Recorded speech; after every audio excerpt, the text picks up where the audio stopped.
You're listening to Pop This, the podcast where two women talk about everything pop culture. Here are your hosts, Lisa Christiansen and Andrea Warner.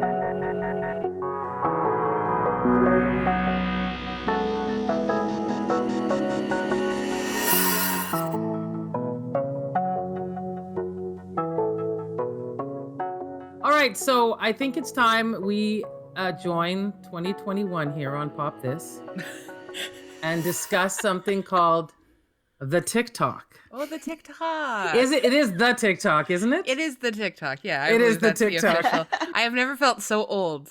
So luckily, we have imported a young person into our midst who will help all of us. How do you feel about being a resident young person, Sam? How does that feel? I don't know how to break this to you. On TikTok, I'm old. On TikTok, Okay, well, I'm like a grandma. Okay, that was uncalled for because that makes the rest of us feel like literally dead people coming back as ghosts. Yeah, I'm about to get kicked off the call. Like, finally, I'm living that crypt keeper life that I knew I was set out for. I knew it. So tell us about the TikTok. Is it like the hi-fi or how does it work? You know? TikTok's great. It's great for my attention span, which is very low. So I, get 15 seconds of media that I consume over the course of like 5 hours. It's great. I don't watch TV. My two main seasons of television on TikTok, as I've been calling it. Number one, I've been waiting for a cat named Soup to give birth. She did yesterday. She had four kittens. That's great. Did she eat any of them? No, but I did learn that cats eat the placenta and cut their own umbilical cord, and I could have went the rest of my life not knowing that, and I would have been happy. Wow. Okay, well then I'm so sorry about the question I asked, because that probably opens up a whole other That was door. a lot of... So sorry. I grew up with kittens and cats. Anyway, okay. And how was the birth though? Like, sorry, I just like how. So you did watched you enjoy the birth? watching the birth? No, so the person that was running the account didn't live stream the births. That seemed too much. Okay. But there was a lot of, she just had another one, and these like weird goopy kittens. Yeah, they are kind of goopy. With their little eyes all closed and goopy. Yeah. I was really embroiled in this cat's circle of life. Everything's so wet. Like, so gross. And then you have to watch the moms lick them clean. It's just like, oh man, yeah. I will say my first introduction to thinking about TikTok came from Lil Nas X. And we had Old Town Road. And I remember that song came out. And I remember everyone was saying that it started on TikTok. And then being a person who works in media, you don't say, I've never heard of that. You quickly run to your keyboard. You Google it fast. You absorb a few key facts and then you throw them out.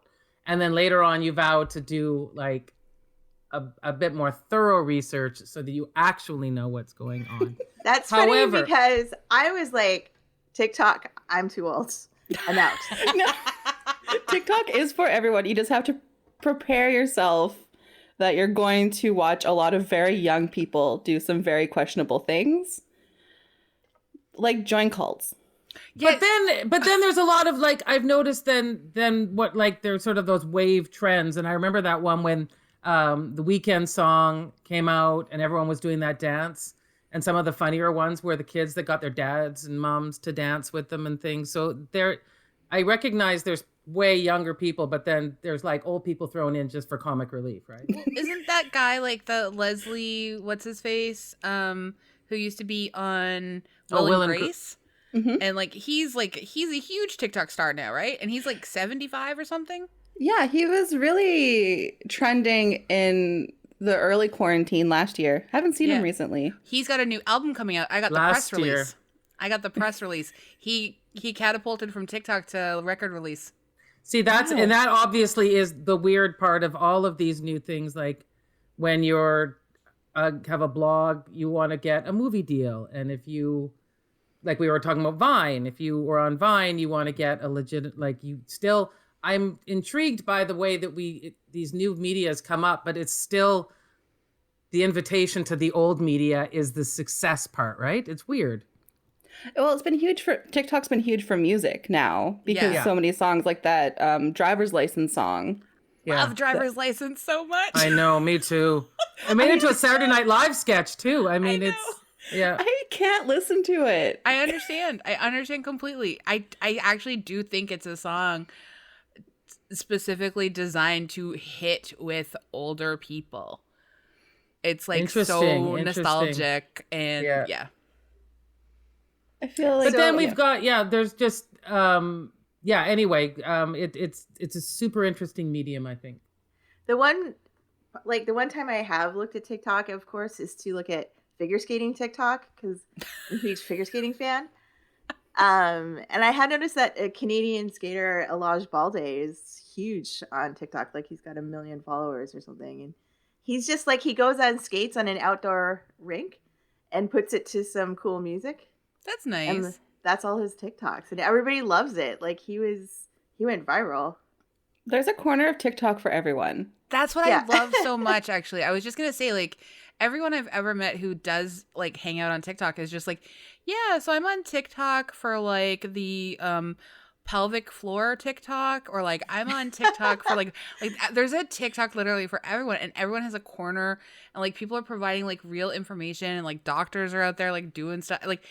But like Sam, so you mentioned you're involved in cult TikTok, and I would love to just do you mind just telling me like a little bit more about that? Okay, I want to be clear. I'm not in a cult. She's not a member of the TikTok cult. Sorry, okay. I'm so sorry.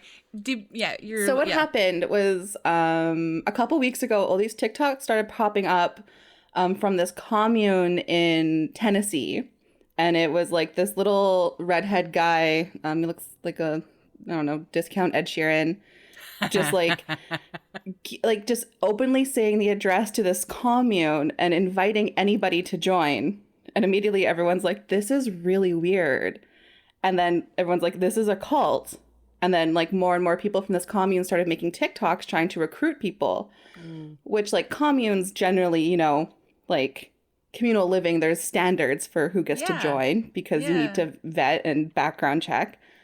That wasn't happening, and it like has exploded into people trying to expose this commune cult. There's a Discord I joined, or I put my application in to join. I'm still waiting,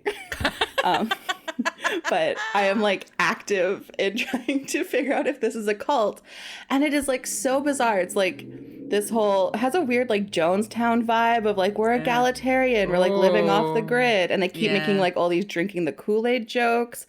When the cult is making the jokes, that's the bad sign, right? Right, and like they won't answer questions directly because people will be like, "Is this a cult?" And they just like make jokes about it. They ate a cat, and then someone turned it into a hat. No. Yeah, that happened. That's not a great commune. That's like apparently they all voted for it because the cat attacked the chickens. Oh no. Like I wish I was making this up. I'm really not. Oh my god. It's a whole thing. You know what they're trying for? They're just trying to have enough material to get a Netflix special. Well, here's the thing. Vice is doing a documentary on them. Of course. There we go. Of course. Yes. Of course. And I was like, and then they're going to adapt it to season 4 of The Sinner on Netflix. Jesus. I just like, I've been commenting and collecting receipts because when Netflix does do the series, like I want them to contact me. Like I have it. Yeah. I want them to contact you too. Like, so Sam, do you make your own TikToks? I have made exactly 2 TikToks because it kind of scares me. I made one about a joke about one of my plants because I live alone and, sometimes humor's pretty slow here.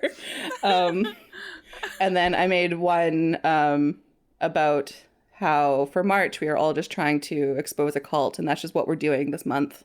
I love it. Honestly, who knows what'll happen next month? Other people are doing brackets. You're exposing a cult. Like that's great work. That's more active. I just made that feta cheese tomato recipe from TikTok. I did that too. Yeah. I really enjoyed it. There's been pushback on it, but it's great. I thought it was delicious and very easy. So thank you, TikTok, for that recipe. Wow, you guys really I had no clue that there was so much there for me that I guess I did know, but like, I rely on people to send me like TikToks that they love. And that's like not necessarily super fair. I should make an effort to curate my own, but like, I don't know what corner of TikTok is like for me. I mean, the great thing about TikTok is that the algorithm is exceptional, like much better than Instagrams and Twitters. Like the algorithm really gets to know you in a way that's uncomfortable. Like you get videos suggested, you're like, I didn't know this about myself. I didn't want to know this about myself, but I've been exposed.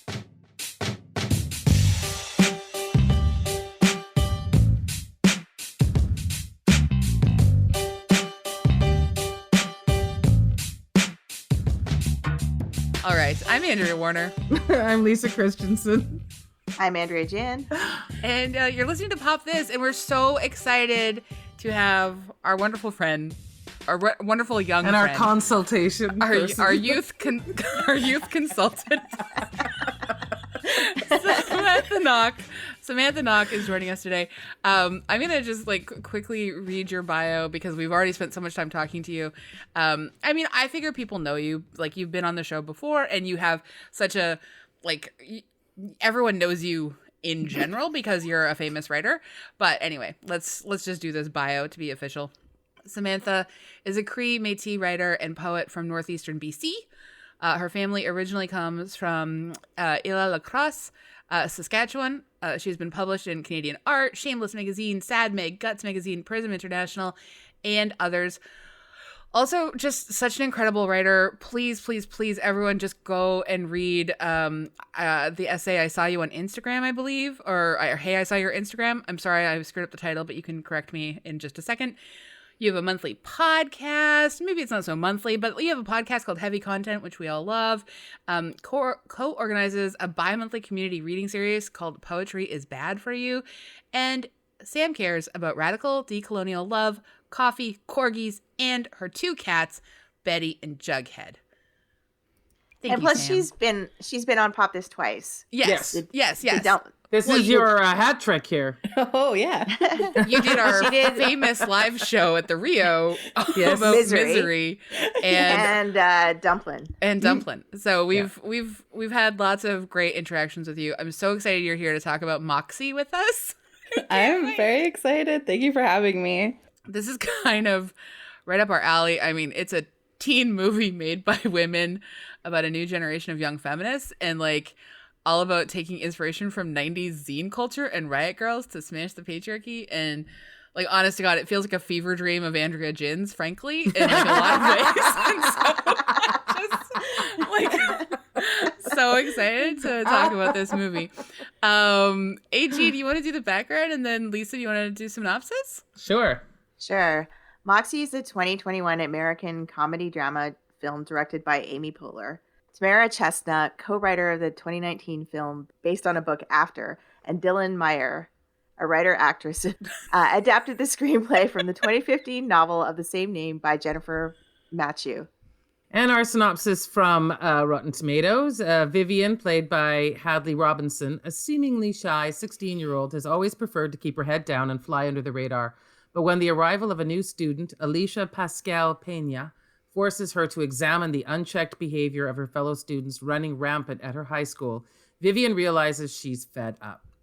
Inspired by her mother, Amy Poehler's rebellious past, Vivian anonymously publishes an underground zine called Moxie to expose bias and wrongdoing in her high school and unexpectedly sparks a movement. Oh, you hate when that happens. That's me. That was me. Now at the center of a revolution, Vivian begins to forge new friendships with other young women and allies, reaching across the divide of cliques and clubs as they learn to navigate the highs and lows of high school together. It's a very thorough synopsis. But when I saw it, I was like, you know what? It's a very neutral synopsis, and I really liked that. Okay. Has anybody in this group read the book, Moxie? No. Great. So let's just skip that. Okay. It is a book, and it's an adaptation, and I've read. I didn't want to read the article about like 14 differences between the book and the movie, because I would like to maybe read the book at some point. Yeah. But I'd love to know, like, sort of before we even get into the movie, like, as we've said, we are all different ages. What is your personal relationship to like sort of Riot Grrrl and zine culture? And like, Sam, you're our guest, so I want to start with you. Yeah, so I discovered Bikini Kill when I was 13. It was just I downloaded a Bikini Kill song off LimeWire. It wasn't what I was looking LimeWire. for. Wow, LimeWire. It's where I got, and it was this weird, crappy bootleg recording of Rebel Girl, of course, obviously. Yeah. And it blew my 13-year-old mind, and then I was obsessed, and then Kathleen Hanna just became my, like, god at that age. So it was really important to me growing up because it exposed me to punk, it exposed me to music I listen to now, and really shaped me, and yeah, exposed me to feminist content before I even knew what was happening. So this is like this movie has a lot of resonance for you potentially. I cried a lot. Oh, okay, great. Okay, Wow, we're gonna come okay. back to that for sure. Lisa, what about you?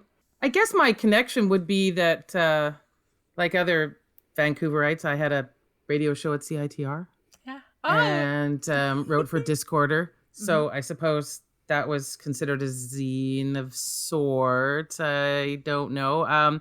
But, you know, musically, it just didn't. I'm sorry. You know my, well, you don't know, Sam, but my tendencies in music tend to go more to, like, I'm a metal fan. I'll just say it. That's where I go. Yeah. Is that fair? Yeah, I think that's totally fair. That's well, it's your experience and that's legitimate. And Yeah, and I mean, yes, I it's would also fair. probably say that, you know, any sort of zine culture I had was more just strictly to do with reading about music. I'm babbling now, so let's move on. AG, what about you? So I made a few zines in the 90s. Yeah, this movie hit me really hard because when she walks into her mom's / Amy Poehler's room and takes out that suitcase with the stickers all over it full of zines. I have that exact suitcase in my basement full of zines. And Amazing. I love that. yeah, and like all the buttons on the leather jacket. I have one of those. I have a I really have the- decrepit Ramon style leather jacket for sure. Ugh. No, I mean, but like, yeah, the K Records button and all of that, all the stickers and stuff. And yeah, it just, and the scenes of like going to the photocopy store and just like endlessly photocopying and getting to know the dude that works there because you're doing it at like 1 o'clock in the morning. Yeah, it's there's a lot of things about this movie that really hit me hard. That's awesome. That's amazing. For me, like I mean, I didn't really, it was weird because I didn't really like, for whatever reason, Riot Grrrl kind of missed me a little bit. And I went just straight into like Alanis Morissette. Like I jumped from Roxette to Courtney Love to Alanis Morissette. That was my like little jumping stone between 1992 and 1995. And so Riot Grrrl was kind of like right happening at the same time, but like I guess I just maybe wasn't cool enough to know about that. Like I don't, and that's fine. And then I kind of came to it a little bit later, a couple of years later, when I was like later in high school and in like when I was doing like my first year of university, and then like my 2 years like journalism diploma, and I should have done a zine. But I decided once I got out of journalism school, I would start a magazine, like a full, like 80-page, like printer, like, you know, it was, and like a staff. Anyway, I should have started a zine. I should have done a zine. It would have been so much smarter and such a better use, like, of money and time. I don't regret it. I just think like there were other places I could have gone, and I wish I had done those, because then like it was later that I sort of started really, after I had like crashed and burned with my magazine, which only took 2 years, But like, you know, if you're 22 and already facing like some sort of early midlife crisis, it like is coming to zines later, like a couple of years later, was actually how I got back into sort of writing. I didn't do anything like for other people. I just kind of did my own stuff, and I started like kind of making like in-house zines and in-house like publications at different places that I worked for. And like I will say, like, I would describe the dictionary of like sex terminology that I made at the call center that I worked at was definitely a zine. Like the pictures and like the like it was, you know, and the drawings, and it was, you know. Anyway, so okay, so But should anyone want to make a zine now? I have like a long arm stapler. I have a, you know, professional paper cutter. I still have all that crap in my basement. you know what? The next time, like when Got Craft starts to do its like in-person markets again, and you know how like we're always like coming up with stuff, like they're so nice. They invite us to have like a table or whatever, and like we end up like putting some stuff out there. I know you made those notebooks for us that we sold that are so beautiful and wonderful, but like maybe we should make a Pop This zine for the next Got Craft that's in person. It'd be like all the TikToks we didn't do. Oh my we'll make it God, to that's the a zine. great idea. Yeah. A TikTok zine. Yeah. Oh my God, I love it so much. It'd Okay, be like so when you turn the pages, it's like those Harry Potter frames where the people move in them. yes, oh my God, and Sam, you're a part of this now, so I sorry. love it. I'm in. You're okay. I'm good. ready. So like, tell us about your tears, Sam. Tell us about watching the movie. Like, what did you think of the movie? Like, is it like, yeah? What are your first impressions?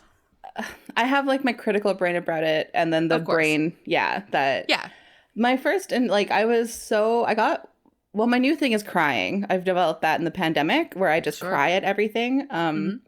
So that happens. Yep. But I got really emotional watching this just because I felt so great to see a movie that is advertised and made for teen girls to have this music in it, to have this message, to, you know, see her making zines. And, you know, it's like, it's cringy. Like, it's so cringy.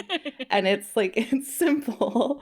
But it was just so amazing because I was thinking back to when I was a teen, we had Mean Girls as our feminist, you know, teen movie. Different vibe. Different vibe. Don't love it. Don't really like Mean Girls. Didn't really like it then. Don't really like it now. But it just felt so amazing to see this and to witness it and just like have a little bit of sadness that I'm like, oh man, I wish this had been around when I was a teen, when I was, you know, 15, because at that age, when I was into this music and I was into this stuff, there was no one else. Yeah. There's like, I grew up in rural BC. Like, there was me. Like, no one else was like trying to download these bands. No one, you know, like, no, there was just no one else to bounce these things off of. And so to see kind of what, I don't know, it felt like fan fiction. Yeah, like it's honestly there's a certain like part of this film that absolutely feels like it, like any of us could have kind of written it to a certain extent. Like even if you're not into Riot Grrrl, like just if you are like a feminist who would love to see a feminist teen movie, like it's not perfect. I'm not saying that at all, but it's sort of, it like takes the like I wish that Never Had I Ever, that show that we watched that I loved so much, like I thought that was incredible. I wish that had existed when I was a teenager as well, and I do wish that this had existed when I was a teenager too. Yeah. AG, what about you? Yeah, I mean, at this point in my life, I totally more identify with the Amy Poehler's character in the movie, and it was a little bit like I found her a little bit of a downer. Like her life was kind of sad, and she was kind of, I don't know, the character to me seemed a little, I don't know, depressing. Like I don't know why. I don't know what the reason was for that. But yeah, like in general, like this is exactly that, like what Sam said. Like I wish this movie had been around when I was a teen, because it funny and entertaining and really smart. And yeah, and I think it would be like a gateway into people thinking like I'm gonna do something like that myself. I'm gonna start a zine. So Yeah, I feel like Amy Poehler's character is deeply underwritten, and that could be some of the sadness. yeah. Mhm. But I mean, Well, she was directed directing. the She was movie. busy. Yeah, exactly. And wrote it. Yeah.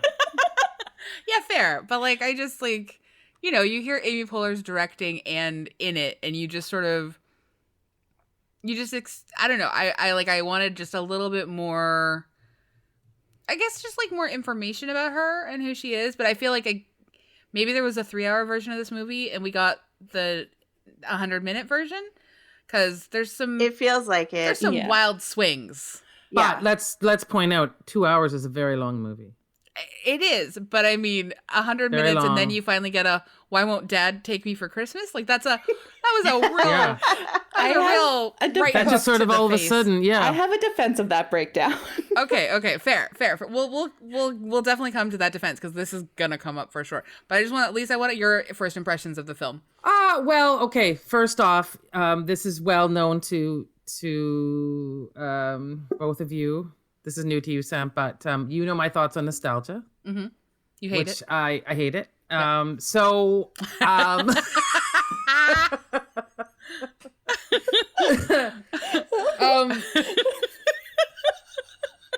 so it's kind of hard to go from there. Hey, so yeah, so it's not that I mean, when we talked about that movement, like movements to me come like that zine culture, Riot Girls came from a specific time and place for a reason. And so transposing it onto now doesn't make as much sense to me. Like I would have rather that Vivian's character was inspired by it, but created something of her own. Which kind of made when Why didn't she have a TikTok? or no, Instagram was brought up too, right? Yeah, That yeah. like The it just hashtag and stuff.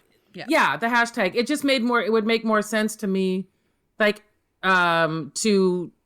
I would have rather seen an evolution of young girls' feminism and taking some cues, as opposed to just kind of living out someone else's fantasy of like that Riot Girls time was the best ever. Let's just keep it going. And you're like, no, that was a time and a place. So that was my first thought. It's not that I hate that. It's just that it doesn't really speak to me as much as I would have liked to have seen them, just because the zine even looked like a zine, right? It looked like and so when you're just copying somebody else's things, it doesn't to me speak to the things you're seeing. And so then the issues became sort of like I was a bit depressed by the fact that there hadn't seemed to be a lot of progress between whatever reason Riot Girl was there and now. That's So- true to life, though. I mean, isn't it? I guess, Because no, I feel like you and like we have this conversation on the podcast all the time, which is like, Yeah, I know it's wild true. things have changed. Yeah, I know you can't. Girls, I mean, we only just recently in BC there was the girl that was told she couldn't wear in Kamloops. She was Yeah. told she couldn't wear that outfit. So I agree. Yeah. I would have liked to have. I think that would have been a funny scene. I'm not trying to write your movie, Amy, but I think it would have been a great scene if her mom had gone, "Oh my God, seriously? We're still doing the same stuff? Like this is." And like some frustration about the fact that women are still and young girls are still dealing with the same stuff. And what is the next thing to do? And you still have that lame teacher and that principal that was so, So I kind of felt myself in this push and pull kind of feeling about it. I'm Yeah. really curious what Amy Poehler and the writer, who I can't remember her name. There's two writers. It's oh God, Dylan Meyer and Tamara Chesra. Right. Sorry. Chestnut. I'm just curious, like, what their buy-in for the Riot Girl nostalgia is, because there are parts of it that like did fall flat in just how I felt it was, being used and recreated, which is fine. Like, it's a whole big thing that you're trying to communicate in a 2-hour movie for teenagers. I get it. But there's just so much that like zine culture still exists. Like it's still here in like the music scene. And like there's like live shows and punk and all this still exists very similar to how it did, you know, in the 90s, the 80s, and the 70s. Like, things are very similar and hasn't changed beyond that. So I just like, I felt like that depth was missing of like, it kind of just seemed like Riot Girl was, and zine culture was plopped in with no like contextualization that like, oh, this is actually still, like, this is happening. Like, there's still communities. Well, Like, they go to a venue and they see these young girls in a band. yeah. Right? Like, who are they? Where do they come Lindas. from? Well, no, but you They're know what I mean? Lindas. No, but They're I a mean, real like, band. they're doing this, like you said, like what Sam just said, right? Like this is still going on, but it had a feeling like all of them were going, what's this? Like a zine? Like it felt... There's a pretty big disconnect between, and I feel like part of that disconnect comes, and again, we haven't read the book, so we don't, maybe it's handled with more nuance in the book, I don't know, but like the fact that like Vivian and her mom have this completely sort of seemingly like not great relationship, like they don't talk, like Vivian doesn't talk to her about anything, like all she does is like bug her to eat greens and not drink milk, like Vivian is like, you know, kind of like she's a bit underdeveloped, and then she suddenly decides to like sort of, she's inspired kind of to start a zine because she is sort of complicit in the bullying of Lucy because she never says anything and doesn't stand up for Lucy, and Lucy's just like, why would I put my head down and just take it? Like, you know, and Lucy obviously is a genius and should really be the star of the film, and like and like, so it's like making it do a bunch of things that like it doesn't really do that well. I think that might be the problem though, is that like people who were into Riot Girl and made zines are more disenfranchised than the Vivian character would be. Like it would have made a lot more sense if like Lucy made the zine or something. It's like somebody who's kind of just an average person who's mostly happy with their lives is not going to be motivated to make a zine. Like learn. Yeah, I mean, she had like a great best friend. She's got like this super cute boy that likes her. There wasn't like a super lot of struggle for her. Yeah. You know, like, and I agree. There wasn't any more like, yeah. This is a film that like constantly sort of wants to point out white feminism, but never finds the words to say it. And that's its hugest flaw. Like it doesn't want to, and I think that's actually the work that Amy Poehler doesn't do. And it's the work that Tina Fey sure as hell doesn't do. And like, they just never want to talk about. But throw in that one scene where she talks to her friend and her friend says it's because you're white and I honestly, as much as we know, I don't blame Vivian for going, what? Like, because that's not come up yet. It's so shoehorned. And they make that Claudia's problem, but that's not Claudia's problem. That's like the script. That's like and so and Vivian's like, we have never discussed this. Like, you should have brought this up earlier. Like, I would have been on side. I would have put it in my zine. I mean, for heaven's sakes, you know. Vivian in that moment was basically like, oh, wait, I'm white. Like, yeah.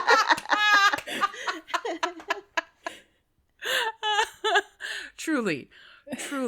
And that like the movie does not want to contend with that really at all. So it makes like it puts the onus a lot on like the characters of color to already know all this stuff, and Vivian's learning it through them, and it's just it's the white savior thread.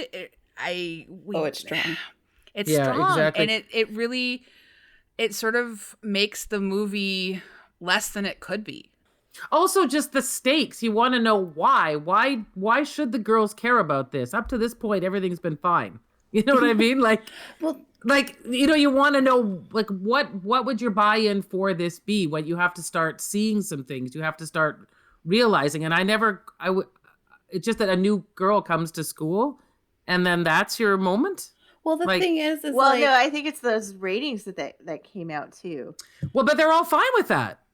They're all excited when they're at the pep rally. They're all like, "Oh, yay, the thing's out," and it never occurred to any of them.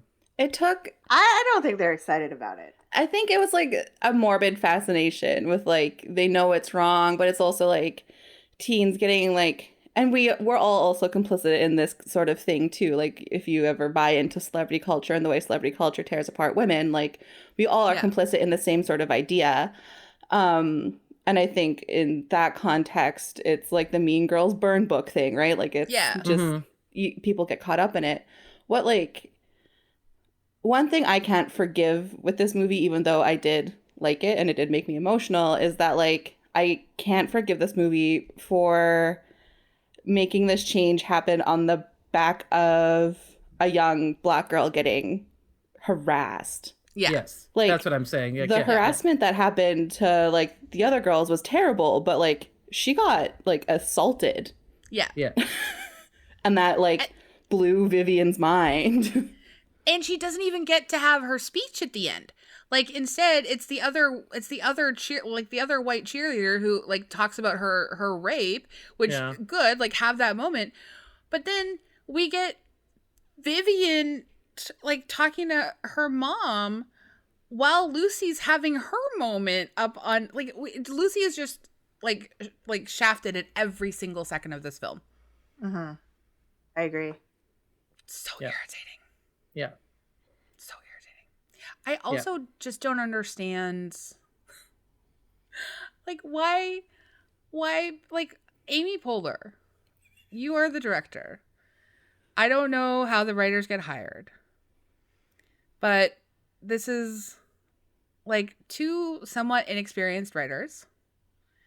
And while yes, one is queer, that's great. Everyone on the like high level creative team and executive producer level, as far as I could tell, is a white woman. There's just you just like that's not a good enough representation of the world of teenagers or people or humanity. So let's but there are things that we do sort of like really do connect with in this film. I am just gonna say I love the boyfriends. I mean, like, yes, I love Lucy. I think her portrayal is fantastic. She's so good. Alicia Pascual Pena is incredible. And I can't wait to see other films that she's in. I also really loved Lauren Say as Claudia. I thought she was great. But yeah, my heart melted for Nico Haraga as Seth. Like he's like, oh my god, when he talks about wanting to be buried in a mushroom suit, I just like fell off the couch. I was just like, this is my dream boy from when I was in grade 11, and everything about him. I just burst out laughing though at that one line where he's like, I've done nothing but be supportive of you. I don't deserve to be a punching bag. That's the line that made me laugh was when he went, I just thought our first time would be special, not before a football game. Like, she wants to frick. How long is this going to last, buddy? Like, this is your first time. I mean. No, he wanted to do it after the football game. He was right, like, come back here. Back in the car. Back in the car. Yeah. Because that's where it's special, the car. It is very special after the football game. I liked every time Vivian got yelled at by somebody in this movie. And not because I didn't like Vivian. Like, Vivian's fine, but like, she's so unaware of her privilege. I just like it when she gets yelled at.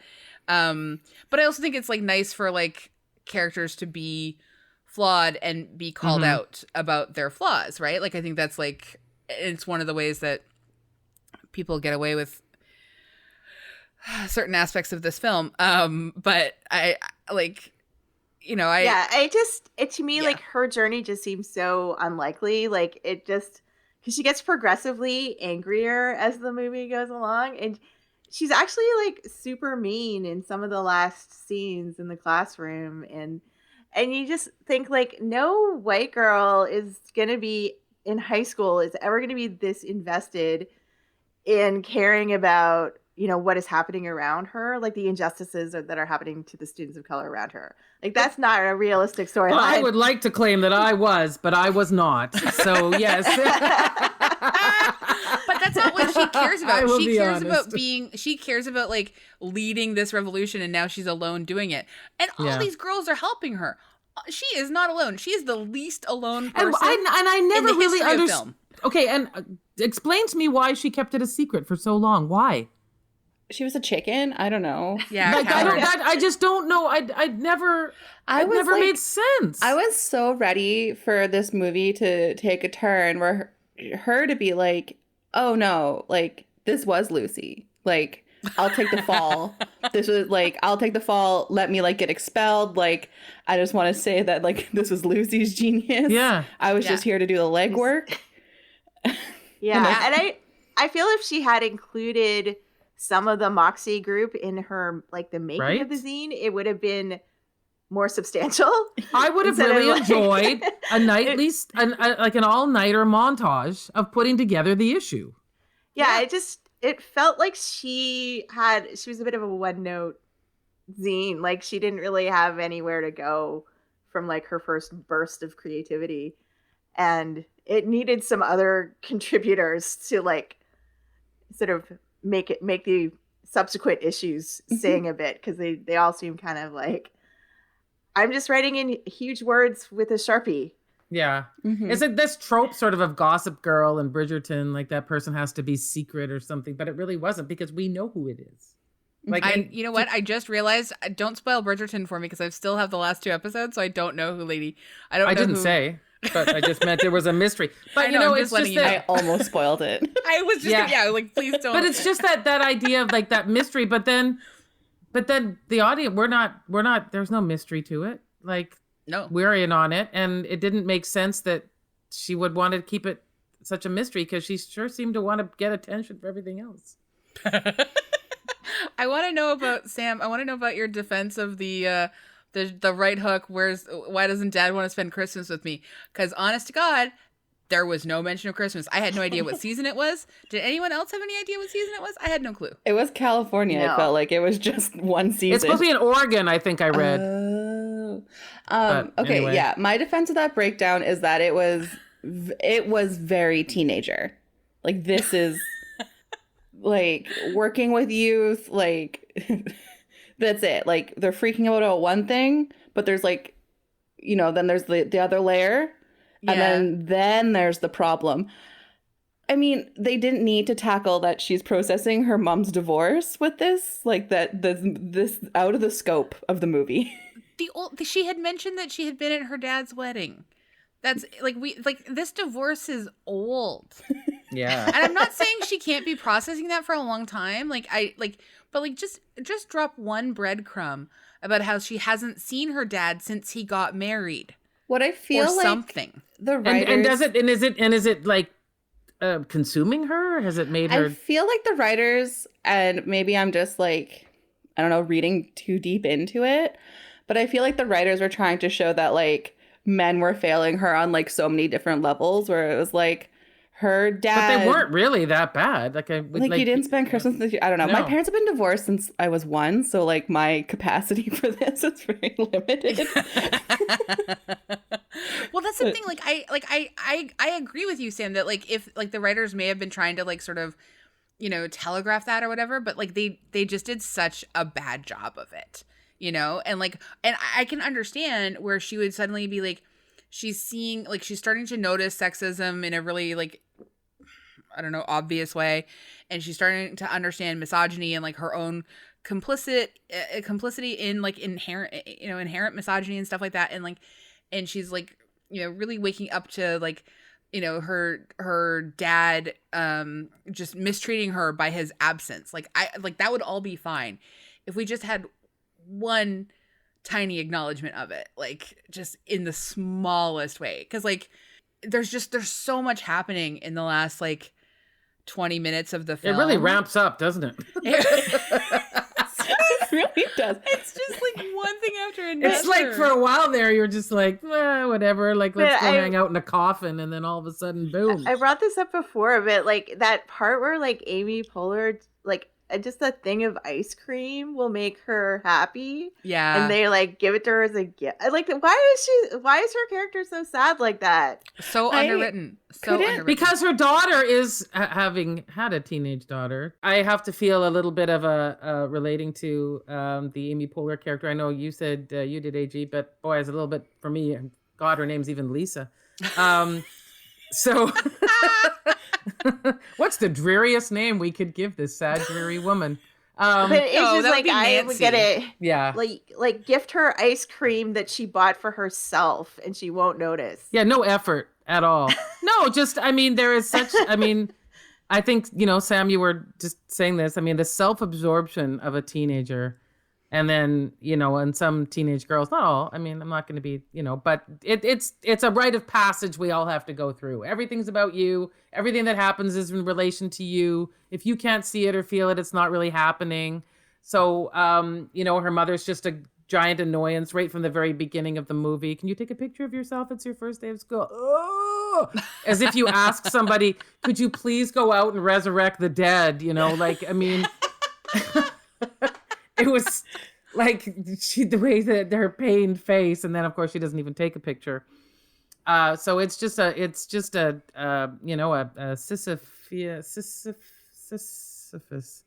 It feels like Sisyphus, you make that meal and take care of that person. The rock goes down. You push it back up the other side. So I think they could have, like we all said, they could have developed that a little bit more too.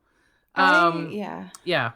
I will never and also because I took a screen cap of it, the image of Amy Poehler in a Sleater Kinney shirt with her drawn on tattoos in my brain forever. Mm-hmm. It felt like cosplay. Yeah, I have to agree with that. Well, like I understand the attraction to doing this material, and I think it's good, but I would love to see, I just would love to see like better, smarter work. I mean, but I am glad that we have this. Like, I still think there's stuff of value in this movie. Like, and I still feel like I felt watching it like. Again, that coffin date scene was everything I wanted as a teenage girl. You hated it? But like you said, though, see, to me, that's the whole issue around nostalgia. The problem with it is that, like I said, that movement came from a particular time in the 90s. And I guess we could go through all the politics and culture, what was going on at that time. But for this movie, we've had Black Lives Matter. We've had the Me Too movement. We've had, feminism discussed and intersectionality, and none of that is in this. Yeah. And so what is this new movement they're starting? Is it just based on whatever that was in the 90s? It didn't have a place where, I mean, like, yeah, you said these things are still going on, and they're going on with all of these other issues mixed in with them, but we didn't feel that here. Yeah. It felt like very much a very simplistic white feminist utopia where it was like there's all these things and our intersectionality is just a little sprinkle on top. Yeah. Where the underlining issue is the anger and sexism that Vivian is facing, that she's all of a sudden exposed to on the backs of, a woman of color. Of course. But it just felt so trite. Like I was just like, yeah, this is of course. And that's like why I said it's unforgivable, like for me in that sense, where it's just like, and we're just gonna sprinkle just a little bit of color, a little spice in there. I know but like to me, it's just like another one of those stories where it would have been so much more interesting if they had pivoted to one of the side characters and told the story from that point of view, or totally made that person the central character. Well, and that's why, like, I think you have, like, these... I think a lot of the reviews are actually quite generous, which is one of the things that really interests me. Like, some people really did love it. Like, the person from Detroit News, the film critic, he wrote, "It's a Molotov cocktail disguised as a Shirley Temple," which was What does that even mean? I mean, like, let's explore that. God. Yeah. But for the most part, I think most people see it as like it tries, but it doesn't try hard enough, and the performances by and large are very, very good, and that elevates it above other sort of like middling teen fare that's like maybe wants to be more than it is, but isn't quite even the sum of its whole parts. So we do love to say, does the film pop? Well, I mean, I'm happy it's there. I do think that it is, if a whole bunch of girls watched it on a sleepover, and decided to watch that, that'd be great. I mean, nothing bad can come of this. You know, could we have seen something a little more rich and complicated and thoughtful? Yes. Yeah, Fair? I feel like it's the kind of film that like does need to come with sort of like just like let's talk about white feminism like key card after to where we like just sort of explore sort of like and just like eternally asking the question like why Vivian's the star of the film, but like it's a half pop. Why for Vivian? Me. Why Vivian? Yeah, it's a bit of a half pop for me. Although the soundtrack is killer.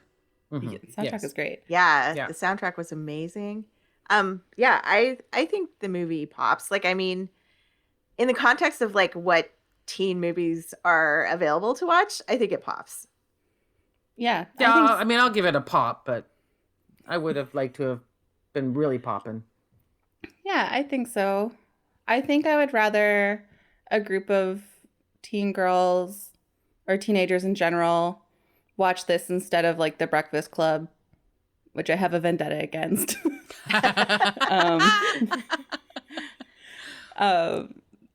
I think it's a good conversation starter, and I think it could lead to really good discussions. Again, it's crappy that those discussions are happening, of course, because of visualized trauma on a Black youth, on youth of color. I hate that. Yeah. It is a good discussion to have, though. I think it could open up venues of discussion with young people. And the soundtrack is so good. And I did cry. Yeah. But I also cried at a TikTok of an old man showing his fossils, so I'm unreliable.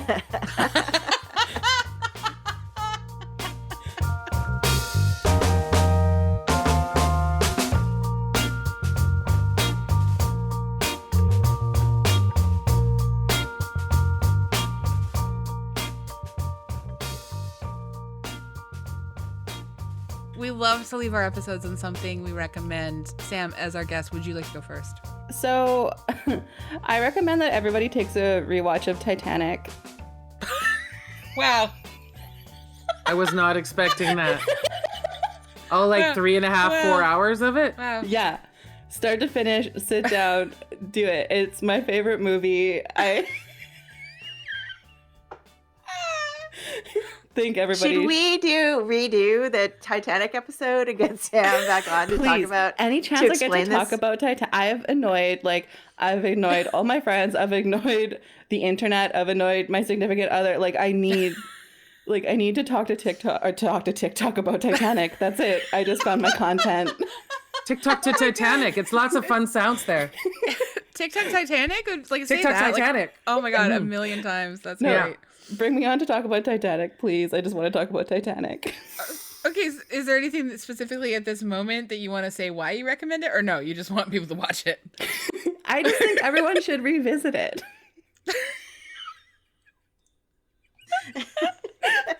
It's on Netflix.